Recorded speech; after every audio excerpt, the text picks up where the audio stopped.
الأسطورة بتاعت حورس في العصر البطلمي والروماني اتغيرت، ما بقتش الأسطورة بتاعت زمان. الكهنة غيروا فيها وقالوا ان حورس ابن ايزيس، انت بتيجي هنا بالزبون عشان هتوري له الأسطورة دي وانت ماشي. حورس ابن ايزيس دخل في صراع مؤكد مع المعبود ست، وان هو طبقا لما ورد في الأسطورة ان المعبود ست الإلهة ايزيس قامت بغوايته بأن قدمت له كمية كبيرة من النبيذ فسكر فثمل، وبدل من ان هو يعمل مركب من الخشب العادية عمل مركب من الحجر، فالمركب الحجرية غرقت في النيل، فما قدرش ان هو يتنافس مع المعبود حورس، فراح يخرم مركب حورس. فلما ادرك حورس هذه الخدعة، هو طبعا حورس ما يقدرش ينزل في النيل، ست اتخذ صورة فرس النهر وبدأ يخرم مركب حورس، فحورس مش هيقدر يخش له تحت برضه بنفس صورته، فعمل ايه؟ ضرب فرس النهر. فاحنا هنا بنشوف الشكل النهائي لهذا الصراع، ان حورس على مركبه وهو يطعن، عشان كده بياخد ايه لقب ايه؟ حورس جباه او حور ثباه، حورس الطعان.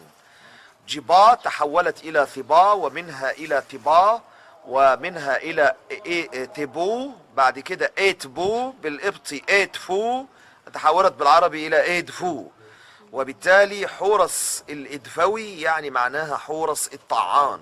طعن الاله ست في مدينة ادفو وانتصر عليه في مدينة ادفو، وتم تتويجه كحاكم شرعي في مدينة ادفو. الهدف من هذه الاسطورة انها تؤكد ان حورس تم تتويجه لاول مرة في مدينة ادفو بعد ما انتصر على المعبود ست.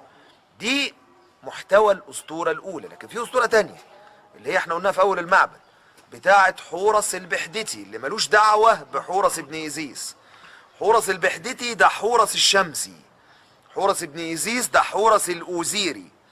حورس الشمسي خد الامر من ابوه، راح حور اختي عشان يقضي على اعدائه فين؟ في جنوب مصر.